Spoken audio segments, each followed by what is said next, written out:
Hello and welcome to our webinar series, What's New at AmericanAncestors.org.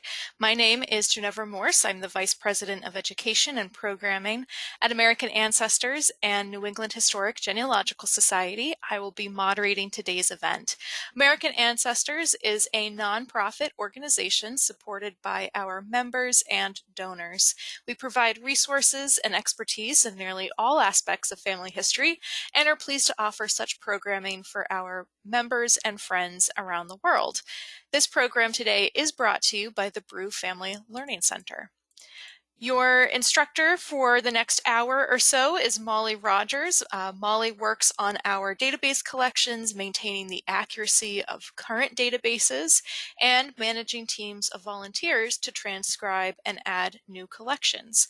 Originally from York, Pennsylvania, Molly studied English and French at Colby College in Maine and has a master's degree in library and information science from Simmons College. So after a brief introduction to our website, Molly will highlight our newest databases and additions to our digital collections. Then we'll discuss a few projects that are in progress and wrap up with questions from you, our listeners.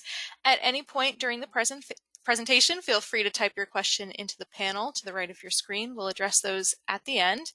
There is no handout for this session, but we are recording this event, and starting tomorrow, you can easily go back and review any of the content from the presentation on our website as well as our YouTube channel. So if you missed something today on your first listen, not to worry, you can always go back and view it later.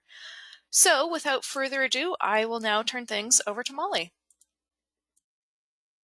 Hi, everyone. I'm happy to have you here today. We're going to talk about new things that have been added to see on our website. So we're going to talk about our databases, which are available in the search drop-down menu, as well as our digital library and archive, which you'll find in the library drop-down menu.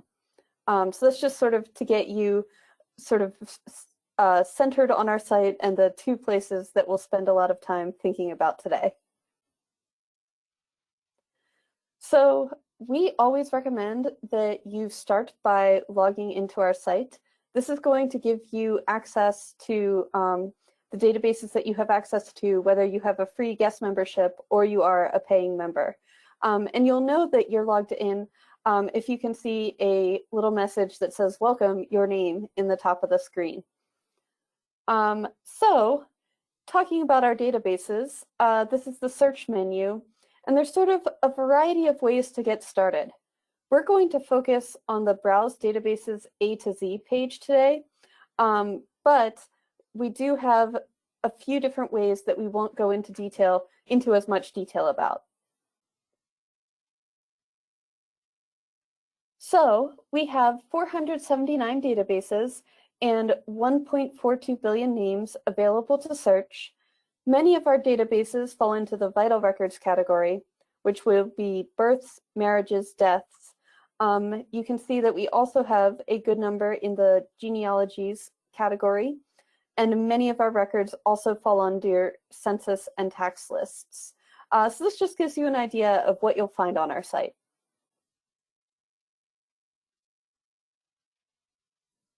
And we want to show you that our records really come from all 50 states and multiple countries across the world.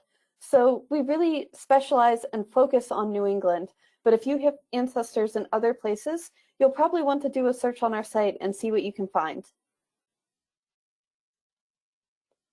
So, as I mentioned, we're really going to focus on the databases A to Z.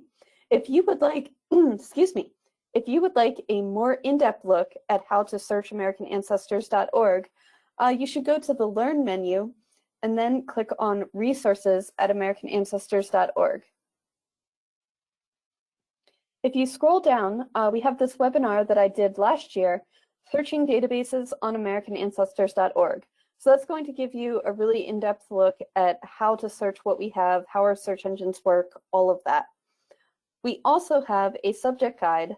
So if you click on that, it will take you to this page where you can either just scroll down and browse our whole subject guide with tips for searching, or you can click on each of these headings And that can give you some ideas. If you're interested in figuring out how to favorite a database, for example, you could skip down to those instructions quickly.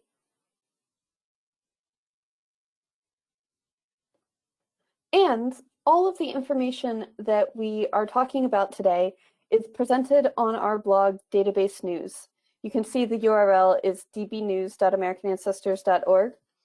And so every time we post new content to our databases, we'll send out an announcement on this blog that tells you what we've added that is new. So you can subscribe if you'd like to get an email every time that happens, or you can just maybe bookmark the page and check back and see if there's anything new that fits your interests.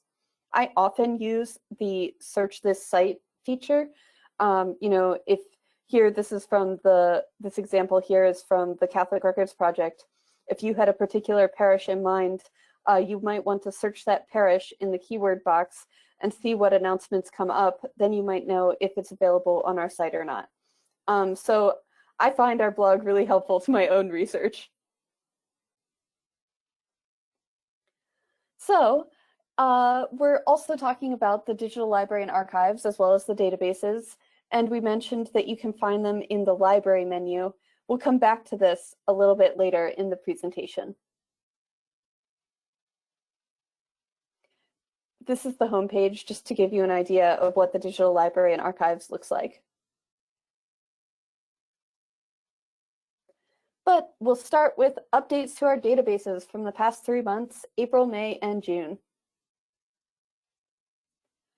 So as I mentioned, from our homepage, we'll click on Browse Databases A to Z. And this takes you to our list of all 400, I believe I said 79, I'm sorry, all of our databases.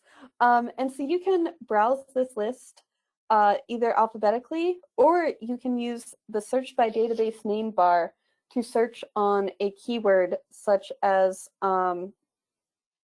maybe Vermont or Catholic, and that can give you an idea for what we have.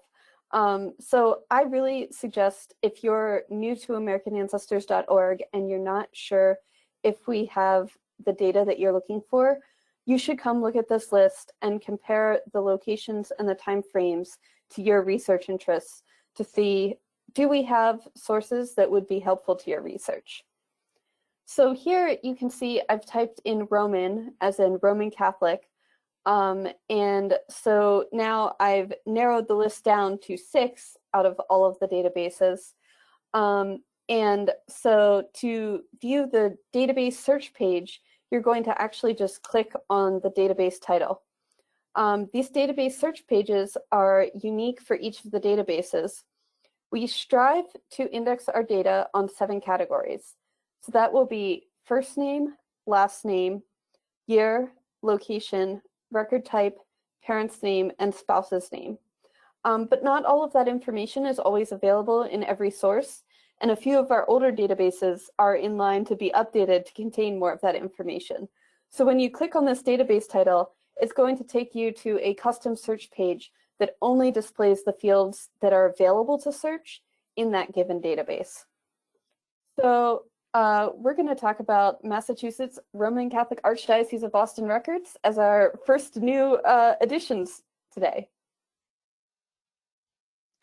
So over the past 3 months, we have added 39 parishes and 166 new volumes to this database.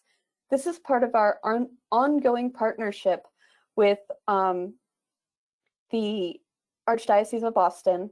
We're digitizing their sacramental records. And so that often means baptisms, marriages, confirmations, those types of records. And so we're really excited. You can see that we have 1,200 complete sacramental registers available on our site for search, which is a really exciting number. We've been working on this for a few years now.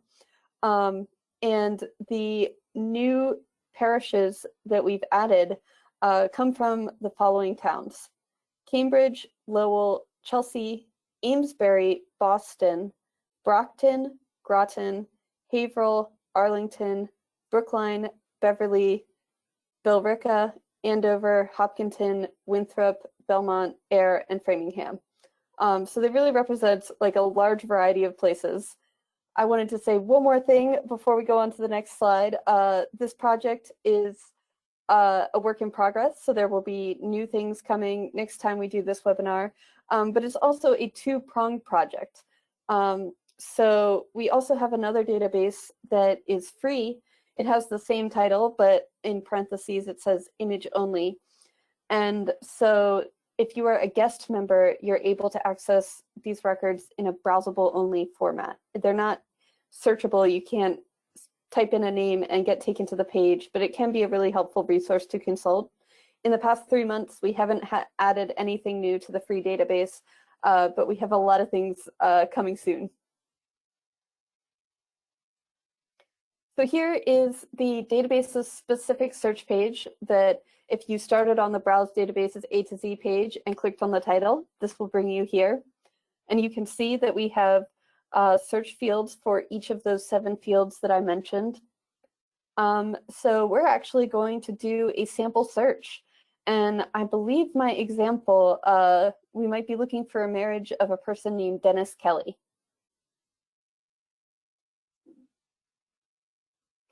Oh, but before we actually do the search, we're going to scroll down on that page. So it provides you a lot of information, such as the search tips, which tell you exactly which fields are available to search. In this database in particular, witnesses are searchable, and you can search them using the family member fields, as long as you don't choose a specific kind of family member. And so this is really a unique function of this database.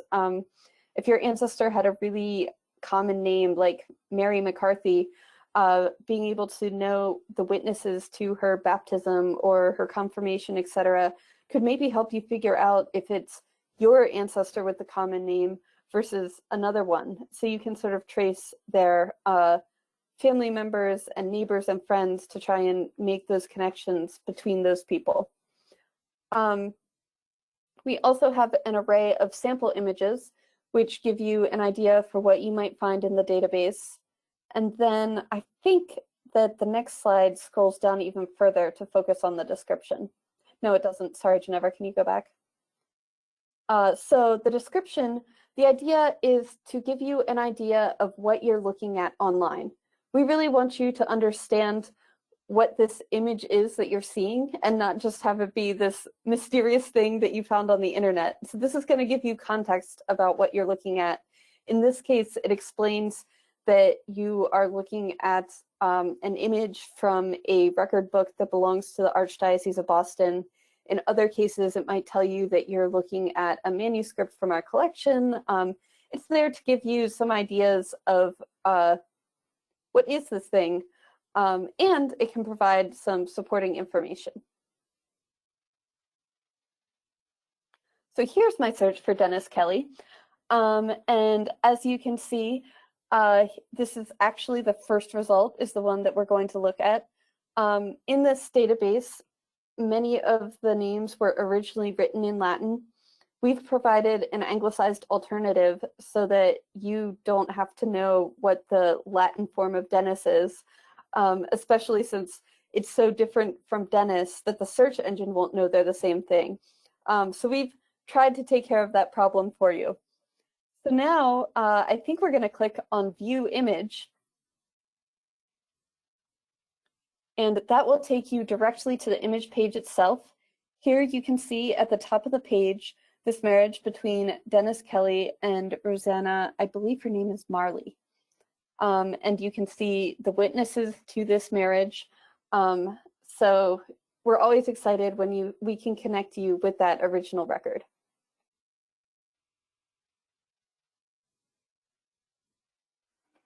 So something specific to this database description are the parish boundary maps that were created by the Archdiocese of Boston. So you can see the link here. I know this was featured in our last What's New webinar, but I'm not sure how many people know about it, so I wanted to talk about it again. So if you click on that blue link, Parish Boundary Map circa 1955, this will take you to a GIS site created by the Boston Archdiocese. And then if you click on Open in Map Viewer, this is a zoomed in view where you can see, I believe, the town of Newton. And you can see that there were a lot of churches in Newton in a lot of different neighborhoods.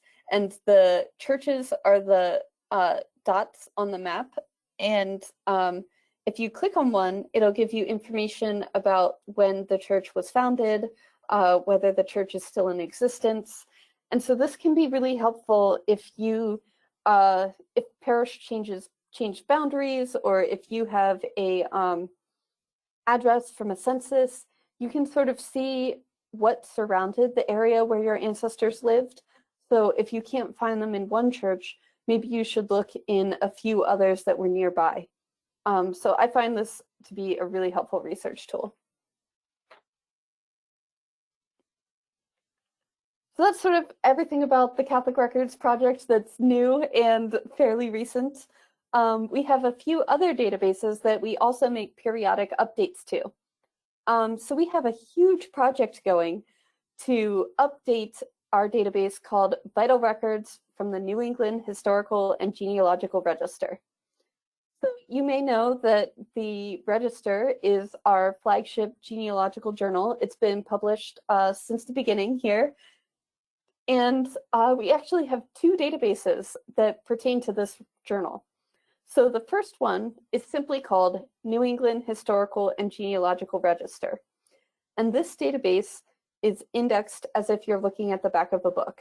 You'll find a name and the page it's on, but you don't really have a lot more detail.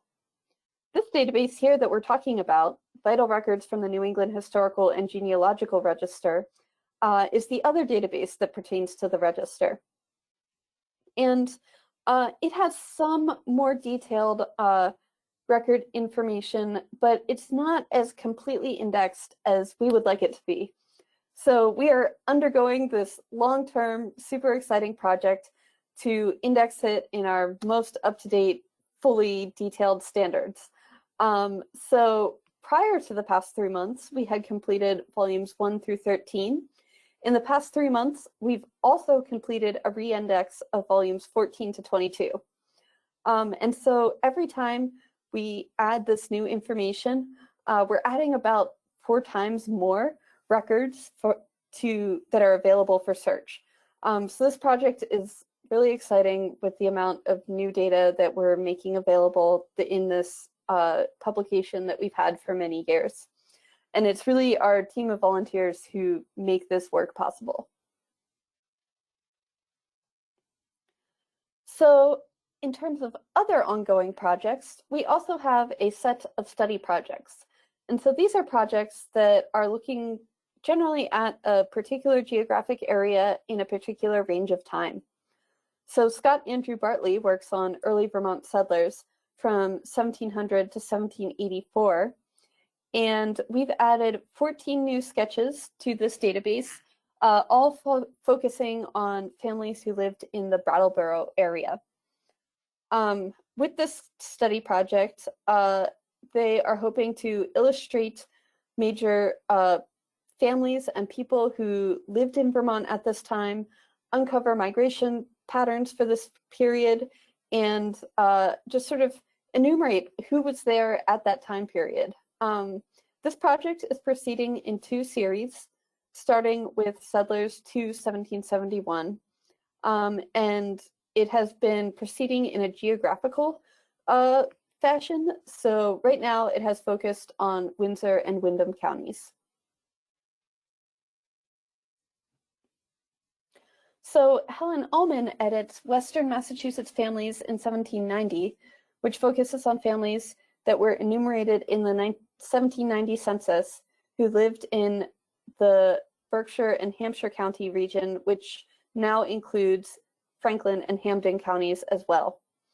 In the past 3 months, we've added 7 new sketches highlighting heads of families from Partridge Field, which is now known as Peru, Mount Washington, Greenwich, I don't know how to pronounce that one, and Northampton. So more ongoing updates. We publish American Ancestors magazine quarterly, and we added volume 21, which covers all of the issues from the year 2020. So this is now available to search in our database, and this can be a great resource for maybe how-to articles on a genealogical topic or a deep dive into a specific topic, sort of all sorts of different things that could be helpful to an aspiring genealogist. Now we're moving on to brand new databases. So this did not exist on our site before the past 3 months. It's all new. The first one we're talking about is Watertown, Mass, Catholic Mount Auburn Cemetery Burials, 1854 to 1980. So this is a project that presents work done by a researcher named Bill McAvoy. The first volume of this database is called Burials, and it includes all discovered information for each person buried in the cemetery. So Bill McAvoy did a lot of research, and he tracked down birth years, birthplaces, parents' names, street addresses at their time of death, the cause of death, and the location of the burial plot. There's a second volume in our database called Civil War and Military that identifies burials of soldiers who served in the Civil War and others. And that often includes information on their military units and service dates. So if you have ancestors who were Catholic who sort of lived in this region, this can be a really great source of information on those people. Our second brand new database is Portsmouth, New Hampshire, high school students, 1846 to 1902. And this was made possible thanks to our partnership with the Portsmouth Athenaeum in Portsmouth, New Hampshire. So in total, we added 8 new volumes, and these high school records include students' names, information about their studies, where they graduated, and occasionally when they graduated, and they might have information about birth dates or parents' names. You can see here in this example that this is information on the first class from 1856, and I know this is really small, you probably can't read it, but that little note in the margin says that she was punished for bringing something like inappropriate books to school. So, you know, sometimes the marginalia will have like just a little bit more information that will give you an idea for the character of your ancestor. So that's everything new that we've added to our databases. I realized that at the beginning, I didn't make it super clear what the difference between our databases and our digital library and archive are. So our databases are a place where you're going to find structured genealogical data. So like I said, vital records, if it's a birth, a marriage, a death, it has a name, a place, and a location. Those are all sort of fields that you can search for, and that kind of data is available in our databases.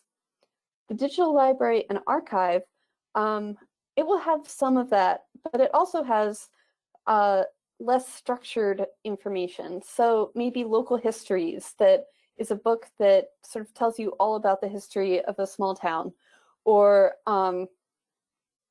ephemera, like we're going to talk about a sanatorium where we have brochures available, or scrapbooks.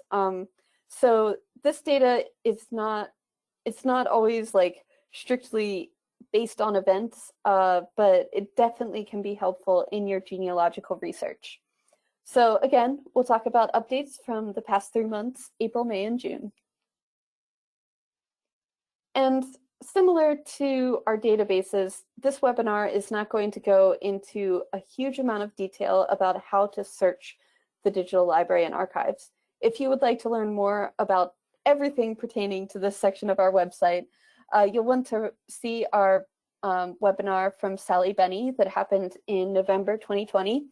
Sally did a huge amount of work to present the new version of the Digital Library and Archives, and she is an expert who will have all kinds of helpful tips for you as you navigate all of these resources. So here again is the link to get to the Digital Library and Archives. We'll click on that. And that will take you here to our homepage. So we're going to scroll down. And here you can see that information in the Digital Library and Archives comes from like 3 different internal sources. So we have our Weiner Family Jewish Heritage Center, we have the R. Stanton Avery Special Collections, and the Research Library. And I'm going to sort of split up the editions in the past 3 months into those 3 categories. So we're going to talk about the Jewish Heritage Center first, so you can click directly on that bucket. So this will take you to the Jewish Heritage Center homepage, and we're going to come back to this page like 3 or 4 times. And you can see it has these different blocks like the Abraham Captain Retchesky papers or family and individual papers. So for the first edition, we're going to scroll down and we're going to click on Hebrew Immigrant Aid Society Boston Port Records. Here on this slide, I've highlighted the 4 different categories that we're going to talk about today, so we'll come back to this and click on the other ones in the future.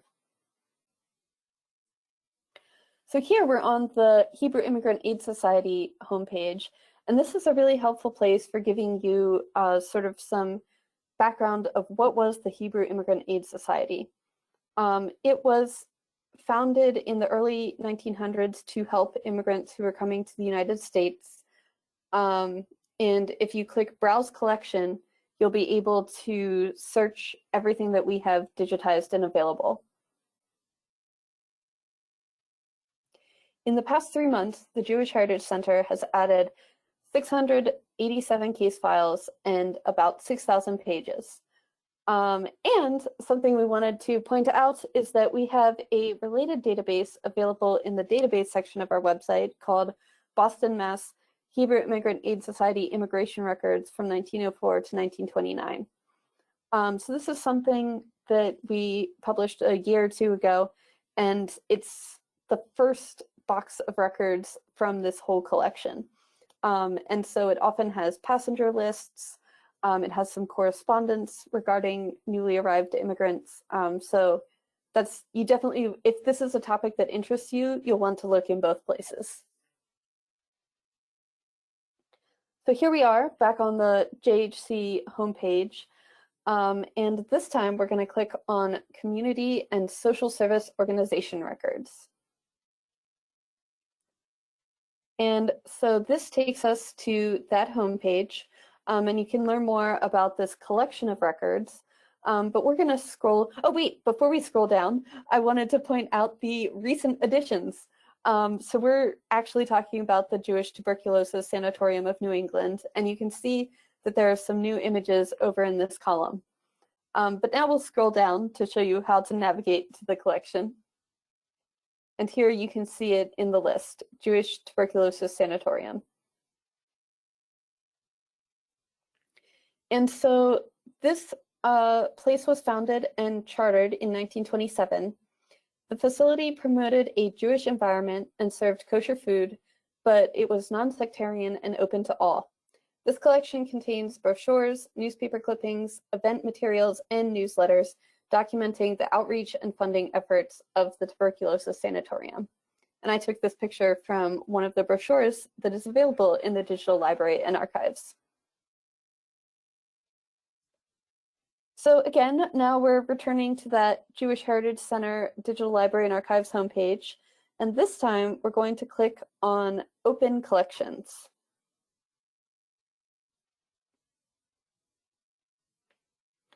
So this leads us to the group of collections that do not require an account to view. They are open to anyone.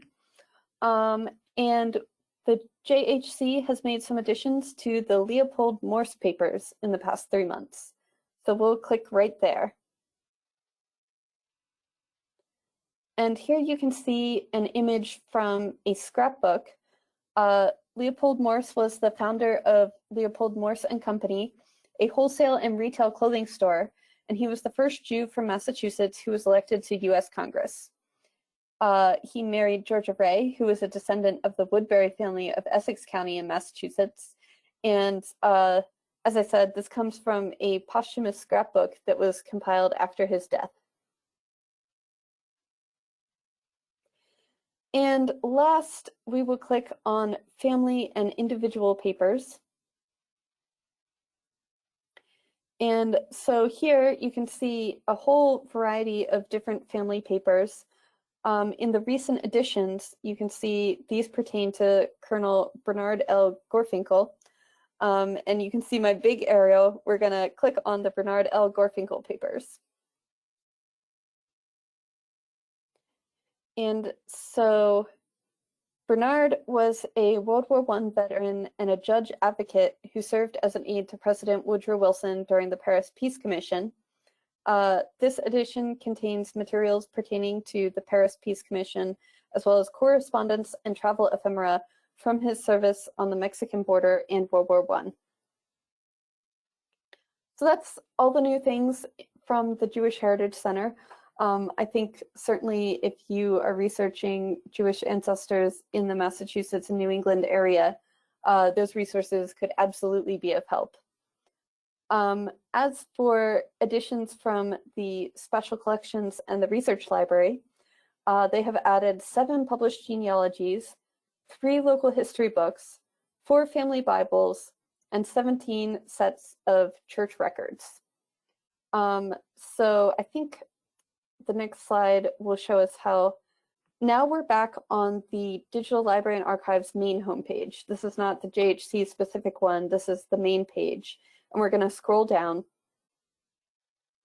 and you can see these 3 boxes. So this time we'll click on the special collections. And so I think you're going to get a set of tiles similar to the ones on the JHC page. And within that, you'll find new manuscripts such as records from the Pilgrim Congregational Church in Dorchester, records of marriages, funerals, and baptisms that were attended by this specific reverend who worked in Vermont, New York, Connecticut, and Illinois. You will find memoranda from this pastor's almanacs, who was a minister at the Brattle Street Church in Boston, and early church records from Whately, Needham in Massachusetts, and Hampton Falls in New Hampshire. And then finally, the Bible record of the Dupee family. So then if we're back to our 3 tiles, this time we're going to click on Research Library. And here's just a couple highlights of the new things we've added. A book about the 100th anniversary of a church in Canandaigua, New York. A book about Callicoon, New York.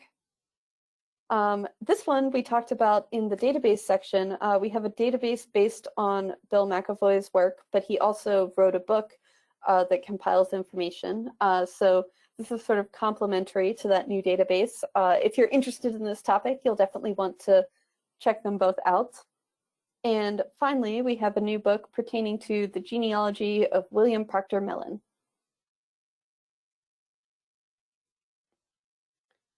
So that's sort of my whirlwind tour of everything that's new on our website. But I wanted to talk to you about some things that are coming soon. Just sort of a quick preview of what you have to look forward to. So we're working on a project called Boston, Mass. Provident Institute for Savings, 1817 to 1882. And this is a collaboration with the Boston Athenaeum. So one of the founders of the Boston Athenaeum also founded the Savings Bank in the early 1800s. It was one of the earliest savings institutions founded in the country. And the Catholic Church, Bishop John Cheverus was also very deeply involved in the foundation of this bank. And so these more wealthy Bostonians were encouraging newly arrived immigrants to put their money in the bank and save it up as a way of combating poverty. And so the records in this database fall into two different categories. We have signature books and waste books. And the signature books are people who were signing up for accounts. Occasionally, you can have the actual signatures of the people themselves who are signing up. And you might have the county in Ireland that they came from. You might have the address where they lived in Boston. There can be some really helpful information in the signature books. This is an example from one of the waste books. And the waste books seem to be sort of records of daily interactions.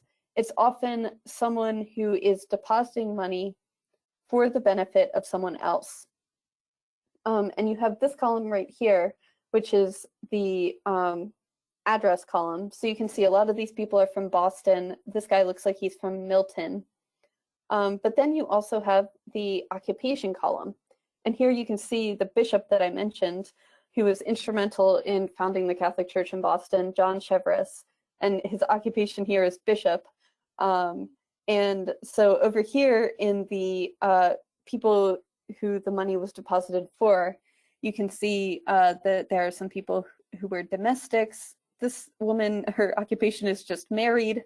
So it gives you a little peek into these people's lives. So I'm actually working on 3 volumes of waste books right now and hoping to have that published to our website pretty soon. And then we have more work in progress after that that we hope to complete by the end of this year. Another exciting project that we have in process is Massachusetts Catholic Cemetery Association records, 1833 to 1940. And so this is an extension of our partnership with the Archdiocese of Boston. Catholic cemeteries in Massachusetts were administered in one of 3 ways. The Catholic Cemetery Association is associated with the Archdiocese. Sometimes individual parishes ran their own cemeteries, or there are also independent cemetery organizations that are sort of from people of the Catholic faith. And so this gathers together the records of the first, the Catholic Cemetery Association, that is linked with the Archdiocese of Boston. And we've been working on this project for a while. I'm hoping that we'll complete it by the end of the year. We have records from a few more cemeteries, maybe about 4, that will be coming soon. And one thing about this is the biggest Catholic cemetery in this database is Holy Cross in Malden. This is a huge cemetery where many, many people were buried. And so for most of the cemeteries, when all of the work is complete, I then make it available online. For Holy Cross, though, I knew that it would take us a long time to get through the information, and that it was much of the information that people would be really excited about. So for that specific cemetery, we've been putting it online as it's completed, not waiting for the whole thing to be done. So I've exchanged emails with a few different researchers to reassure them that more information from Holy Cross will be coming soon. And that one was just handled slightly different from the other cemeteries. But I believe the new content that is coming will include some cemeteries in Lynn, as well as North Cambridge Catholic, and a few others. So that's pretty much everything. We absolutely encourage you to subscribe to or visit Database News, our blog. We also advertise and talk about new databases in the Weekly Genealogist every week. This is probably not as current as Database News, but we always feature something new in our e-news.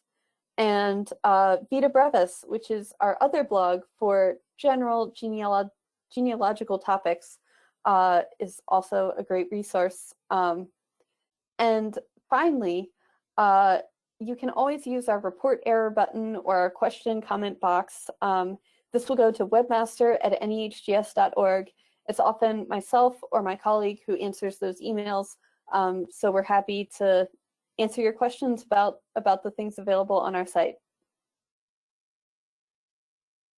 All right, well, thank you so much, Molly, for your presentation. And before we get to your questions, I do want to invite everyone to an upcoming Facebook Live event that's happening next Friday, July 16th. Our Vice President for Digital Strategy and Communications, Claire Vale, will demonstrate how to use our online tree platform, American Ancestries. There is no registration necessary. Just tune into our Facebook page at 3 o'clock next Friday, and a recording will be posted to our YouTube channel following the broadcast as well. With that, let's get to some of your questions. If you have anything that you'd like to ask Molly about some of the databases that she's discussed or other aspects of our website, go ahead and type it into the questions panel. So Carolyn asks, how do you submit a correction for a name that was indexed incorrectly? It looks like the name was misread and it's in the Boston Catholic Records database. So if you're doing a search, you see that there's an error, how do you submit a correction? That's a great question. And it's a thing that happens all the time. We do our best to read the messy handwriting, but those errors do pop up. From the search results page, there's a question comment box that's located on the left. There's a whole bar of different options. It's located there. And if you're looking at the actual image itself, then there's a blue report error button located just above the image. And that question comment box, if you scroll down, is located below the image. So those are probably the best ways. If you submit it through those forms, then when the email comes to me in Webmaster, I have a link to that page that you were looking at. And that can be a really helpful way to directly view the image myself or troubleshoot your search results. Great. Marilyn asks if you know, or do you know if St. Joseph Cemetery in West Roxbury, if that will be added to the Massachusetts Catholic Cemetery Association records in the near future? I do not believe that is administered by the Catholic Cemetery Association. So I'd have to do a little bit more research to see, is that a private cemetery? Is it linked with a parish? But that is not currently on our to-do list. And if folks do have questions about maybe if certain cemeteries or parishes are coming up in the Catholic Records Project in particular, should they reach out to you? Should they reach out to Webmaster? How do they kind of see a list of what will be included in the future? I believe reaching out to Webmaster would be great. Then if I happen to be on vacation, one of my colleagues can help you out. But yeah, for the regular Catholic Records Project, we're working on scanning towns from sort of the W's. We've reached the end of the alphabet, but there were also a few things that got skipped on the first round. So we're going back through and adding more data from that's not quite as ordered alphabetically. And for the Catholic Cemetery Association, a lot of the places covered include the one in Malden, a few cemeteries in Cambridge, Lynn, Salem, maybe Marlborough. I'm speaking from the top of my head, so that's not a comprehensive list. Lisa says, I was interested to hear that the North Cambridge Catholic Cemetery may be coming up and digitizing it. Do you have any other information on that cemetery? And is that maybe something that, if there is additional information about a cemetery, is that something that's also included in database news? Or would you find some of that information on the search page? So that reminds me of a really cool thing that the Archdiocese of Boston archives are putting together. They're putting together cemetery maps for each of the cemeteries. And so this, like our project, is a work in progress. Not every cemetery has a map yet, but the idea is that they'll be labeled, and you can sort of, if you have the plot information, they'll help you sort of figure out how the cemetery is organized and find that stone that you're looking for. So in the database description page is where you'll see the list of cemeteries that are included in the project and which ones are available now, as well as which ones have maps that are available now. So again, we'll be adding to this throughout the year. Just things that I know about North Cambridge Catholic off the top of my head. It's located sort of in the northwest corner of Cambridge, kind of near Porter Square. I believe it's kind of close to the Our Lady of Pity Catholic Church, which was a French Canadian church. And I think there's another church that wasn't French Canadian that's in that area. And yeah, so I don't know a ton about the history of the cemetery, but David Lambert, who's a genealogist here at NEHGS, wrote a book about all the different Massachusetts cemeteries, and that might include information about the year that it was founded, and like a little bit of other contact information. Now we have a few questions about other parishes or might be considered other archdioceses. So Margaret asks, in the Catholic Records database, are there any South Shore parishes that will be added? Quincy, is that part of the Boston Archdiocese? And of course, we're talking about the Boston Archdiocese, but it does extend beyond Boston proper into the North Shore, into other areas. But is the South Shore and Quincy included in that? Yes, that's the quick answer. Quincy is definitely included. I think it might go all the way as far south as Plymouth. Weymouth is definitely one of the towns. So Bridgewater, like you'd want to send me an email if you're interested in a specific town, or look at the parish boundary map that we talked about. That'll show you the full extent of the Archdiocese of Boston, and is the town that you're interested in part of the Archdiocese that's included in this project. There's something else about that I wanted to say. Oh, for Quincy in particular, there may be some missing record books. I think I've corresponded with someone about that topic before. So if that's the town you're interested in, you might want to chat with me and we can see if we can nail down exactly what is and is not available. And once again, to reach Molly and our colleagues on the web team, you can reach webmaster. You can email webmaster@nehgs.org. I'll also include that information in my follow-up email. So if you didn't quite get that email address, not to worry, you'll see that in your follow-up email. So if there are particular questions about different parishes or what's coming up or how to search, or if there is a question about is this indexed properly or not, you can always reach out to Webmaster. And then Teresa also asked, are there New York Catholic parish records from, say, the 1850s in our collection? From New York, we do not have records from New York. I believe that Find My Past, another genealogical organization, has been digitizing records from New York. Right now, we only have an agreement with the Boston Archdiocese, but we'd definitely be interested in working with other archdioceses who are not working with other genealogical companies. And by when I was talking about Find My Past, I meant New York City specifically. I'm not sure about like other dioceses in the state as a whole. Great. And maybe just one final question before saying goodbye. You showed us how to browse the list of databases on American ancestors. Do you need to be logged in? Do you need to have an account to just kind of browse what we have on offer? To visit the Browse Databases A to Z page, you do not need to be logged in. You do not need to have an account. If you decide to start searching for something, I do recommend that you either make a guest account or become a paying member, because you'll be able to see much more information.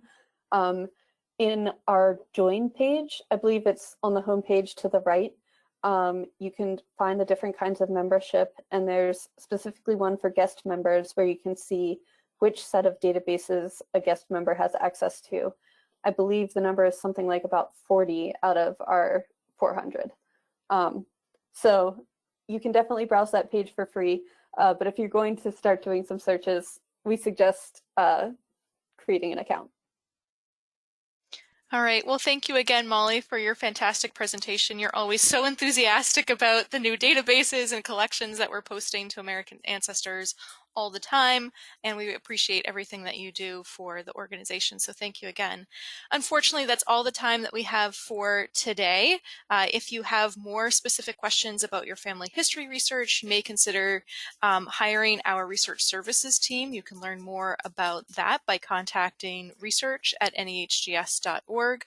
And then I also want to let you know about another service. It's online, it's free, it's open to everyone, and that's our Chat with a Genealogist, which is available Tuesday through Saturday, 9 a.m. to 5 p.m. Eastern Time.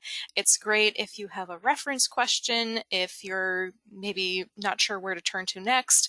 It puts you in touch with a genealogist for some of those quick questions. And I will be including all of this information as well as a link to the recording of this presentation in my follow-up email. So thank you again for joining us. As you leave the event, you'll have the opportunity to fill out a survey and give us your feedback. As we continue to expand our webinars and online offerings, any and all feedback is extremely helpful and appreciated. This free webinar was made possible by the generous support of members and friends around the world.